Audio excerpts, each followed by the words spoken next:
Good afternoon and welcome to the Midday News. Here's what we have in the bulletin. Another mass shooting in the country, 8 shot, 1 fatally at a wake in St. Catherine. Energy Minister orders special audit into JPS high electricity bills on the current billing cycle. And later in sports, West Indies Limited Overs coach says developing a winning culture will be key to future success. Thank you for joining us. I'm Shane Masters and here are the details. We begin this afternoon with news of yet another mass shooting in the country. 8 persons were shot, 1 fatally in Point Hill, St. Catherine on Wednesday. The incident happened around 2 a.m. at a wake being held for the grandmother of reggae artist Christopher Martin. This attack comes just over a week after the deadly mass shooting in Clarendon. Details in this report. The community of Backpasture in Point Hill, St. Catherine was plunged into mourning early Wednesday morning after heavily armed gunmen opened fire at a wake. The injured persons were rushed to hospital with gunshot wounds. I run our kitchen, sit down with the others cooking, and we go here whole heap of barrage a shot. And then we get up and we look down to where the board was. We see everybody running to where I was.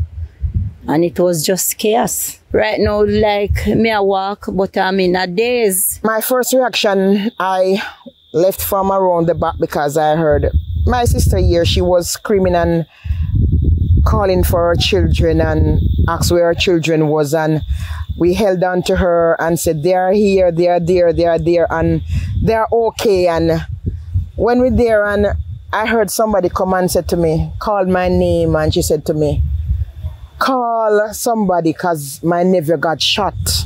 The gunmen continued on their rampage in the community. When the shooting subsided, 34-year-old Farmer O'Neill Spencer was found dead just meters away from where the wake was held. He was described as a respectable person. Quiet young man, me no know if me be in pass all the time and me get.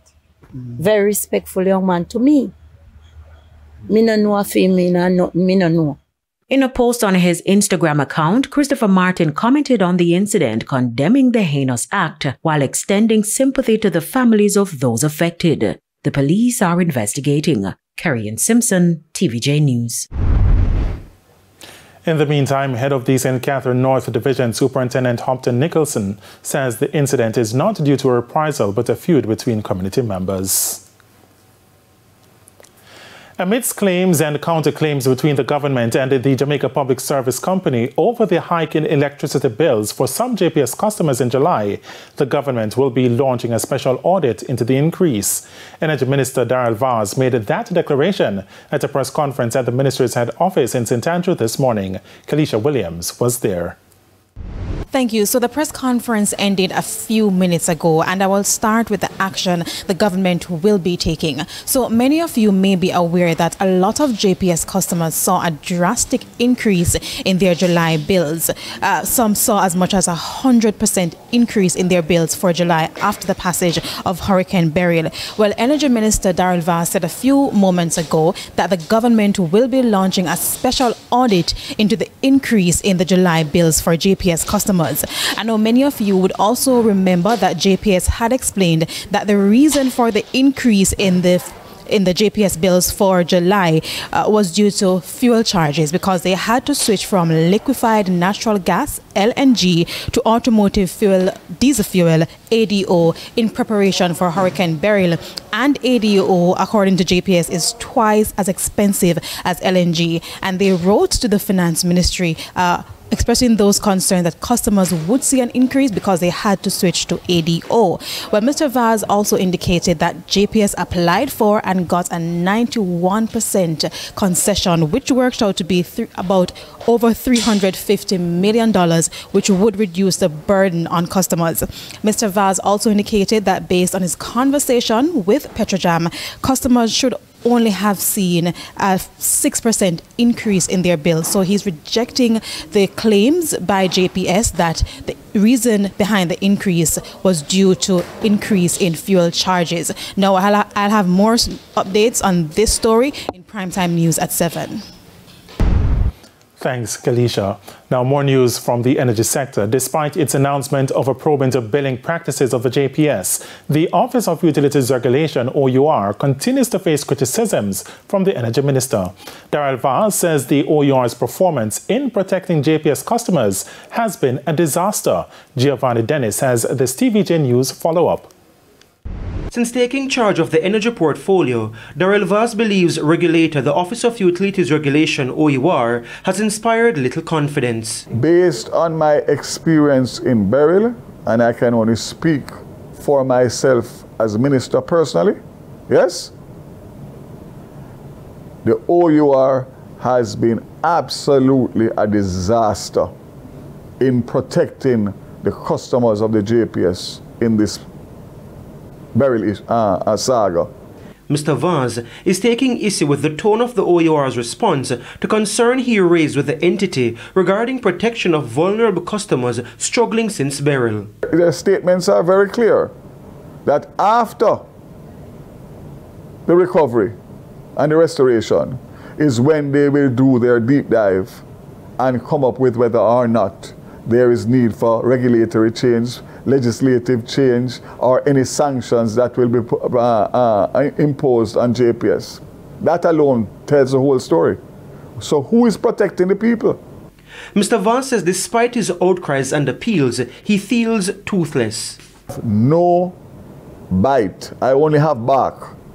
And I've been barking, I've been writing, and the fact of the matter is that nothing has changed. And the reason for that is because the OUR reports to Cabinet Office. It doesn't report to the minister or the ministry or the Prime Minister.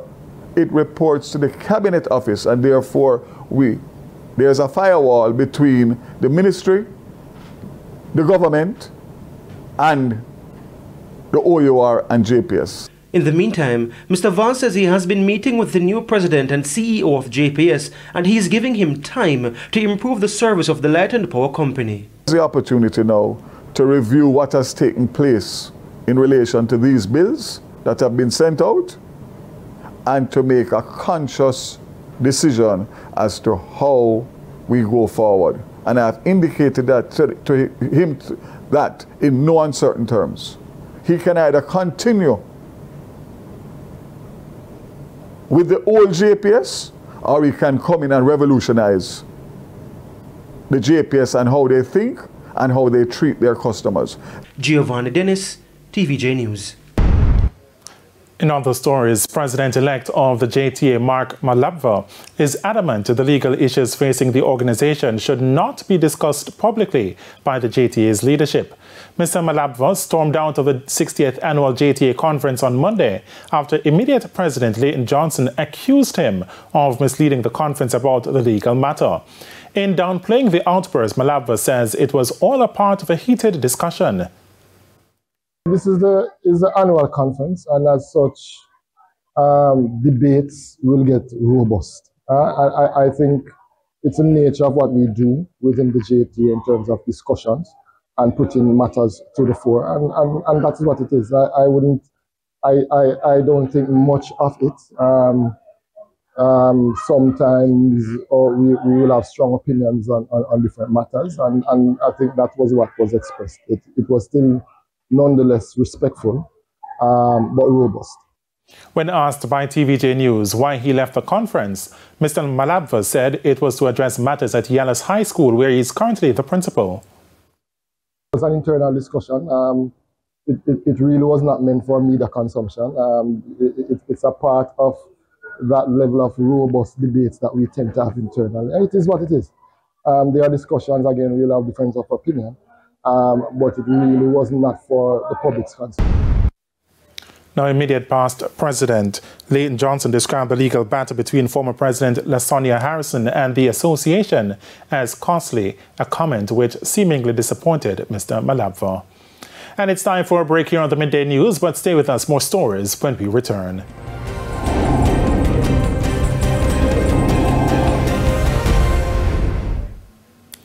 Welcome back to the Midday News. And it's now time for the Business Minute. The cost of food and non-alcoholic beverages increased by 3.5% on an annual basis at the end of July.